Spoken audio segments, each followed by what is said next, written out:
They realized they really do want the book. So we really took that into account this time, and we made sure we kept a lot of the iconic scenes. We filmed the same amount of sex scenes, we don't have to cut them. So it seems way more intense. And if we bring in COVID into the story, then we have to bring in politics into the story, and we have to bring all of this other stuff in. So I think for after, we would probably keep it more of an escapism to where you can kind of forget.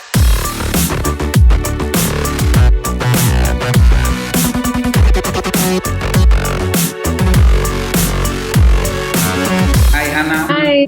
Nice to meet you, and thank you for your time. Judging by the trailer and according to what you said in the past, the second chapter of the saga is much more faithful to the book than the first one was. Can you confirm it? Yes, definitely. The first one was just kind of that classic case of people in charge not really knowing. And then they realized after the kind of backlash from the fans that they really do want the book. They aren't interested in this new version of after. They want their after and the thing that they love. So we really took that into account this time, and we made sure we kept a lot of the iconic scenes that they wanted. I think even from looking at the materials that we've posted, like the stills and the little sneak peeks, you can tell that those are directly from the book. There's always going to be changes, of course. Otherwise, the movie wouldn't really make any sense if we just put it straight up to the movie. But we did try, and we did succeed in making it a lot closer to the book than the first film. Okay.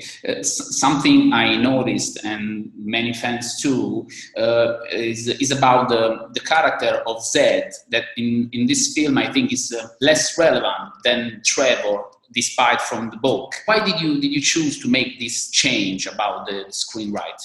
So this was a big discussion, kind of even in the first film. I spent a lot of time trying to push Zed to be more in the story, and no one really listened to me. So the second movie, we tried to course correct a little bit, but I mean, to be honest, even if it made the fans happy, it doesn't really make sense in the movie because Tessa and Zed don't really have any interaction. The scene that we filmed of them got deleted from the movie anyways. So it wouldn't really make sense for Tessa to all of a sudden go with somebody just like Hardin, in that friend group. She doesn't have the same relationship with Steph as she does in the books. Like, it was just, the first one was a little too off course for us to put Zed back in. So we decided to kind of combine Trevor and Zed. The storylines are different and stuff, obviously, and it didn't really make sense knowing that Tessa was starting this new internship. She's wanting to move to Seattle. All these things are happening. Unfortunately, and I love the actor who plays Zed, and I love Zed as a character. And I know a lot of the fans I think that will be something that we hear a lot after the second movie, is that they miss Zed. It's in the line with the story, I imagine. Yeah. Yes. According to many fans' opinion, the relation between Tessa and Harding is something like toxic, something like with no future. Do you agree with that interpretation, with that point of view? I mean, yes and no. I agree that they have a very dysfunctional relationship. I mean, that's the whole plot of the story, is these two people that keep making mistakes and keep going through this cycle. I think I would say for everyone, if you have that opinion, it's my job to write it, and everybody can interpret it differently. But most of the time, the more like negative opinions come from people who haven't actually read the books, which can be frustrating because there is a period of an actual, literally, I wrote it into the story where they talk about how toxic their relationship is and how bad it is for both of them. And he goes to therapy and they move to different states. And it's like, I strongly disagree with this notion of glamorizing things. When you write something, it doesn't mean that you're approving of it or glamorizing it. You're just telling a story. But I would rather create something that people, that creates controversy and has people having conversations than if I wrote a book, if after would have been Hardin meets Tessa, he changes everything immediately, which is so unrealistic. Nobody would care about it. So I'd rather evoke intense emotions on both ends of the spectrum than just have it be a perfect love story where nobody makes mistakes, because that's not the way I want to tell stories. The sequel looks more open about the sex aspect, more hot. Can you tell me why in the first movie you set a limit on this aspect? Well, the U.S. distributor made us make a PG-13 movie, but there was cinematography-wise, there was a certain look we were going for and a certain softness. We actually filmed a lot more sex scenes and, more intimate scenes than were shown in the movie.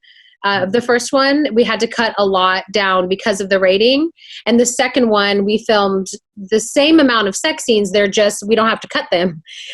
So it seems way more intense. And that was on purpose because that is the book. The relationship, a lot of their problems they fix by having sex, which doesn't fix the problem, but it's a part of their cycle. So their physical relationship is very important. It's not, if you take that aspect out of it, it's like half of a story.